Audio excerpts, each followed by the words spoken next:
Hello नमस्कार दोस्तों, कैसे हैं आप सभी। उम्मीद करता हूं कि आप सारे अच्छे होंगे, बढ़िया होंगे, अच्छा काम कर रहे होंगे, सर्दियों का आनंद ले रहे होंगे। ठीक है, मैं हूं लक्ष्य। तो चलो आज अपन बात करते हैं कि इंटरेस्टिंग से टॉपिक की बात करते हैं। जी सर। और आज का टॉपिक अपन लेते हैं कुलधरा। ठीक है, कुलधरा क्या है, बहुत सारे लोग जानते होंगे कुलधरा के। कुलधरा है इंडिया के मोस्ट हॉन्टेड पैलेसेस में से एक है कुलधरा। और बहुत सारे लोग ये भी जानते होंगे कि कुलधरा कहाँ पे। तो मैं अगर नहीं जानते, जो आज की जो जेनजी जनरेशन है जिसको नहीं पता, घंटा फर्क नहीं पड़ता, उनको मैं बता देता हूँ कि इंडिया में एक स्टेट पड़ता है राजस्थान, और राजस्थान में एक डिस्ट्रिक्ट पड़ता है, जिला पड़ता है जैसलमेर, वहां पे पड़ता है कुलधरा गांव। ठीक है, अच्छा कुलधरा है ये क्यों फेमस है, क्योंकि ये एक हॉन्टेड विलेज है। लोग यहाँ पे घूमने के लिए आते हैं। जब से सोशल मीडिया की शुरुआत हुई है ये थोड़ा फेमस होने लगा है, बाकी पहले ये फेमस नहीं था। ठीक है, और फेमस करने का जो नतीजा है या फिर फेमस करने के पीछे जो जिनका हाथ है वो हम जैसे लोगों का है, जिसकी जानकारियां देते हैं। ठीक है, बातें आप तक पहुंचती हैं, आप उनको देखते हो और टूरिस्ट बन के वहां पे जाते हो। ठीक है, ये रही बात अलग। अभी अपन इसके पीछे एक कहानी जानते हैं। देखिए, कोई भी चीज होती है, ठीक है, उसका एक अपना इतिहास होता है। ठीक है, उसकी अपनी एक स्थिति होती है, उसका कोई प्रारंभ होता है, उसका कोई अंत होता है। इसको अपन एक एग्जाम्पल से लेते हैं। जैसे आपका घर होगा, उसका भी कोई ना कोई इतिहास रहा होगा कि पहले वहां पे कौन रहे होंगे।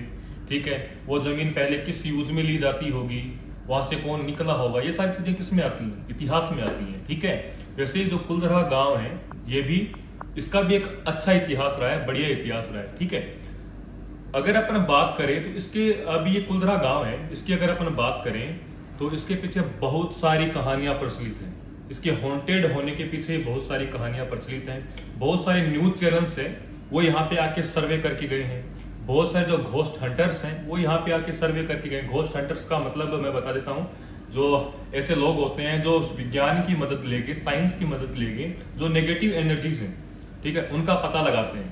ठीक है, उनको बोलते हैं घोस्ट हंटर्स। ओके, ठीक है, बहुत सारे लोग यहाँ पे आए हैं, उन्होंने भी सर्वे किया है, कुछ भांति भांति के यहाँ पे वीडियोस देखे गए हैं। ठीक है, अब लेकिन कोई ये श्योर नहीं हो पाया कि यहाँ पे नेगेटिव एनर्जीज हैं या नहीं है। ठीक है, लेकिन अभी अपन इन चीजों से दूर होते हैं, अपन बात करते हैं इसके इतिहास की, क्योंकि मेरे ख्याल में जो इतिहास है वो सबसे इंटरेस्टिंग टॉपिक होता है किसी भी चीज को लेकर। ठीक है, तो अगर बात करें इतिहास की, इसका इतिहास स्टार्ट होता है लगभग आज से 1000 साल पहले। क्योंकि यहाँ पे जो गांव, इस गांव की जो संरचना बनी हुई है, इसकी जो बसावट है, वो ऐसा प्रतीत करवाती है देखने पे कि ये जो गांव है ये आज से 1000 साल पहले बसा होगा। ठीक है, अच्छा गांव बस गया, लेकिन गांव बसाने वाला भी कोई होगा। ठीक है, तो ऐसा कहा जाता है कि इस गांव को पालीवाल ब्राह्मणों ने बसाया था। अब ये पालीवाल ब्राह्मण, तो पालीवाल का मतलब होता है कि पाली, राजस्थान में एक जिला पड़ता है पाली, वहां पे जो ब्राह्मण निवास करते थे उनको कहा गया पालीवाल ब्राह्मण। ठीक है, वो जो पालीवाल ब्राह्मण है वो इस गांव में आए, यहाँ पे आके बस गए। ठीक है, तो इस गांव का जो, इस प्रकार अपन कह सकते हैं कि इस गांव का जो निर्माण है, इस गांव को बसाने का जो कार्य है वो पालीवाल ब्राह्मणों ने किया था। ठीक है, अब इस गांव के अंदर क्या है, बहुत सारी भांति भांति की संरचनाएं मिलती हैं। जैसे कि यहाँ पे बावड़ियां मिलती हैं। ठीक है, जो कि अत्यंत प्राचीन प्रतीत होती हैं।